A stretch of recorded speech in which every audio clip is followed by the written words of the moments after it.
I never thought a wooden box could break me. It wasn't even that big, just an old oak watch box my father kept on his dresser his entire life.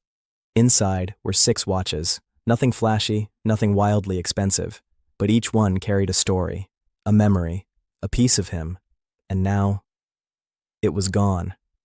My dad passed away 2 years ago.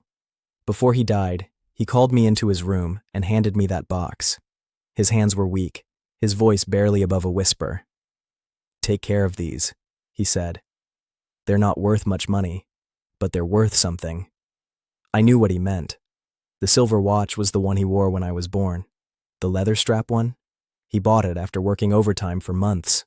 The old cracked-faced one? That survived a car accident when I was 8. They weren't just watches. They were pieces of my childhood. I kept the box in our bedroom closet, high shelf, carefully wrapped. I didn't wear them often. I didn't even open the box much. But knowing it was there made me feel like he was still around somehow. Last Thursday, I went to check on it. The shelf was empty. At first, I thought I moved it. Maybe during cleaning. Maybe I stored it somewhere else.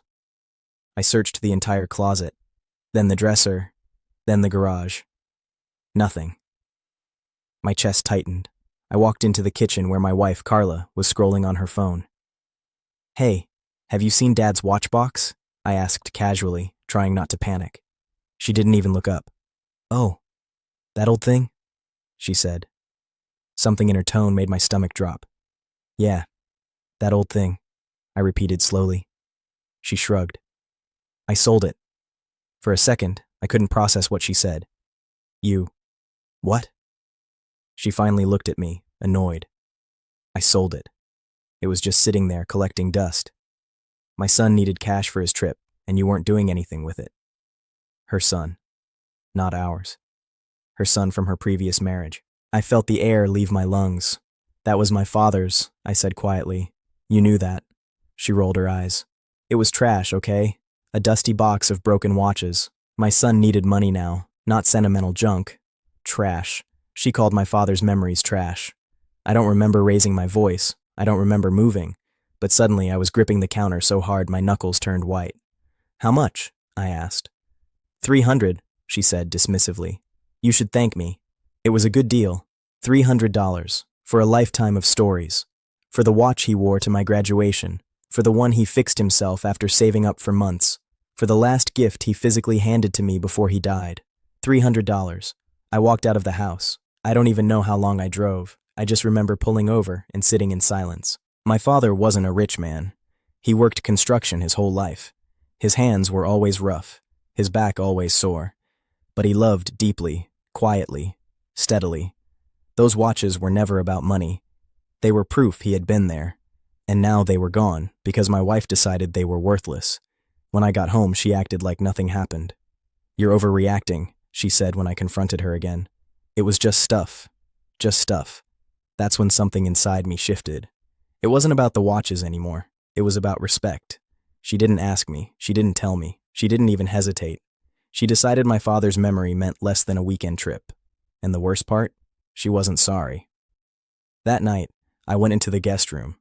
I lay awake staring at the ceiling, replaying every moment of our marriage. Every time she dismissed something that mattered to me. Every time she put her son's wants above basic fairness. Every time I convinced myself it was just blended family adjustments. This wasn't adjustment. This was disregard.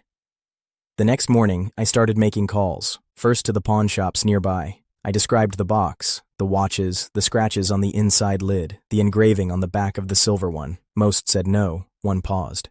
"Yeah, we bought something like that yesterday." My heart pounded. I drove there immediately. They brought the box out. It was scratched now, carelessly handled, but it was mine. I paid double what they gave her. I didn't argue. I didn't negotiate. I just took it back. When I got home, Carla looked shocked. "You seriously bought that junk back?" she asked. I set the box gently on the table. "It wasn't junk," I said calmly. "And this isn't about money," she scoffed. "You're being dramatic." I looked at her, really looked at her, and realized something painful. She didn't understand. She never would. Because to understand would require empathy, and empathy requires care. I didn't yell. I didn't threaten. I simply said, "If you can sell something that means that much to me without even asking, What else are you willing to discard?" She had no answer. "It's been a week. The watch box is back on the shelf. But something else is missing now. Trust.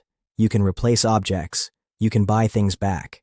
But once someone shows you how little your heart matters to them, that's not so easy to recover." I still open the box sometimes. I hold the silver watch. I remember my father's voice, and I remind myself of something important. If someone calls your memories trash, maybe they're the ones who don't belong in your life.